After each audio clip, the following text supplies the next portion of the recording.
In this video, we'll see examples of nested loop, which is basically a loop within a loop. So I've written a code snippet which contains two loops.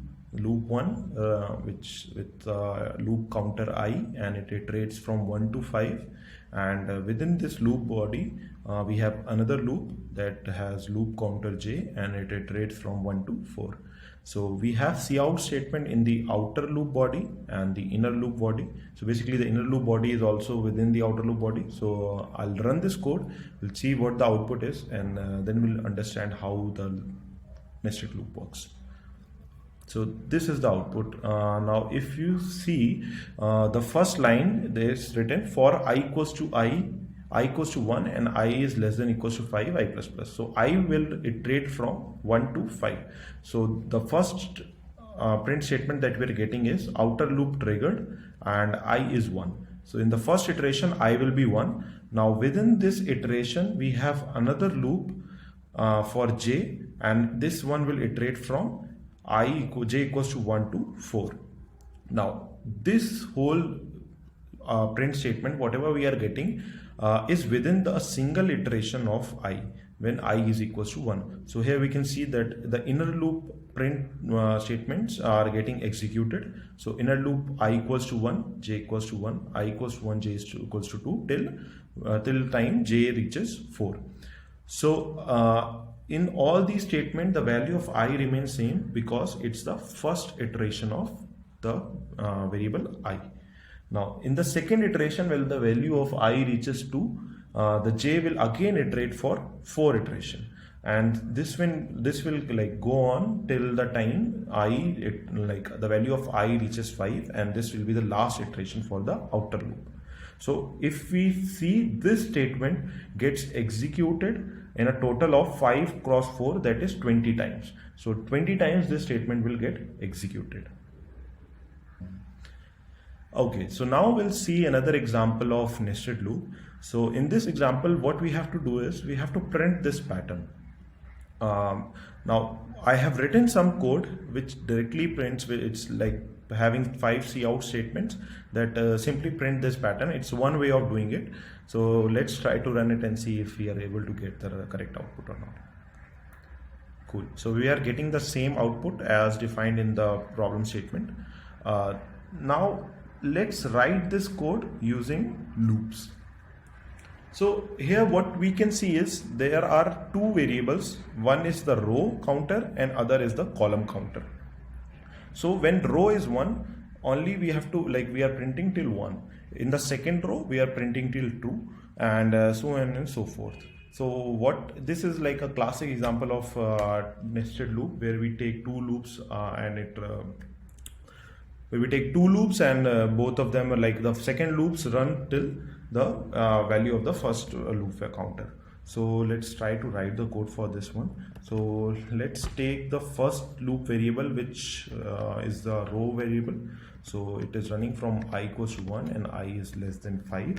The other loop runs from j, it runs from 1 and it goes till the value of I plus plus j. Now why we have this condition in loop, j is less than equals to I?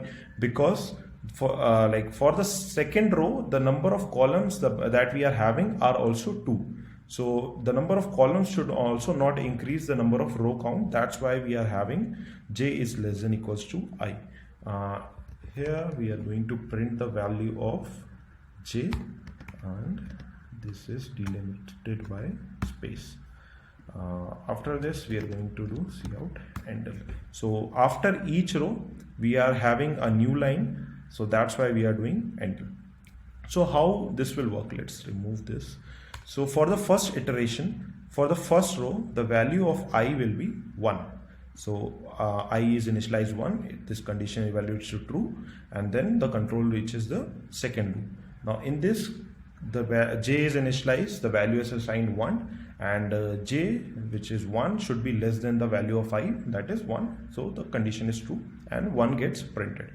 Now it's the basic case. In the second iteration, now after that, the new line gets printed. So we have printed 1 and then a new line. Now in the next iteration, when I equals to 2, it's the second row that we are going to print. Now in the second row, we have to print 1 and 2. So I is 2, this condition evaluates to true, and then we need the second loop body. So j is now the j value will also get j value is 1 right now because this is a new loop execution. So j is again initialized to 1. The condition we check is 1 less than or equals to true, which is true. Then we print 1 with a space. So 1 and space. After that, now again this j loop get executed. So we increment the value of j. So now the value of j is 2. And after that, the loop value, the test condition gets evaluated is 2 less than or equals to 2, which is true, and then 2 gets printed. In the third execution, what happens is the value of j gets incremented to 3, and this loop test fails. So the loop gets terminated and a new line is printed as the last statement of the I loop iteration, and so on and so forth. The whole print pattern gets printed. Let's try to build this.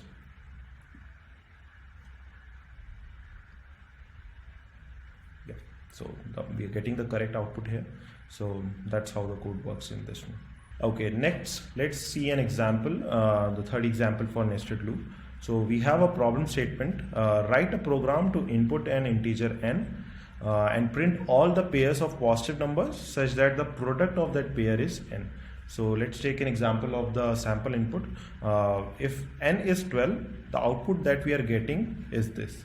So if you take any one of the pairs, the product of both the number evaluates to 12. So now let's start thinking about what the logic of that of this program should be.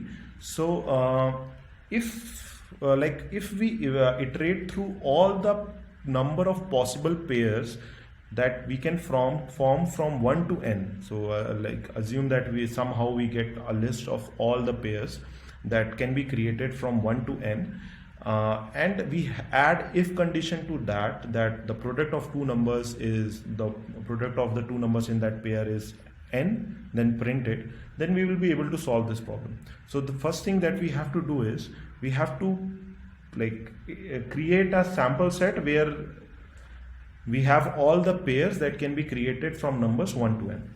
So that can be done by creating two loops. So let's have those two loops. Int I equals to 1, I is less than equals to n, and plus plus I.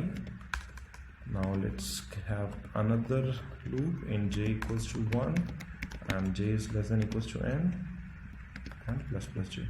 So what these two loops will do is they will iterate through all the possible number of pairs. So what we can do is let's print this I and j and see what the output is. I haven't defined and initialized n, so let's do that. So this will be the number that we are getting from user, initialized n, and take in the input. Now let's try to build it and see what we are getting. So the code compiles. Let's enter 5. Okay, 5 is a very big number. Let's enter a small number. Run. Let's enter 3. Let's enter 3. Okay, so from this code we are getting output 1 1 1 2 1 3 and so on and so forth. So basically we are getting all the possible pairs that we can form from numbers using 1 2 and 3. Now whatever output that we have to print will be from this set only. So some of these pairs will satisfy the condition that the product of the two numbers in the pair evaluates to n. So that condition we can write within the loop j loop, because here we are getting all the possible values of pair. So what we'll do is we will write a condition here. So if the first value of pair and the second value of pair, the product of both these value evaluates to n, then simply print it, right? So now let's see what happens here. Build, run. Now let's give the sample input 12. So here we are getting all the pairs that the product of that pair is 12 just by adding this if condition. So this is like typical example of nested loop. You'll have other examples in the problems that we are going to give you and in the sample questions. That's all for this video.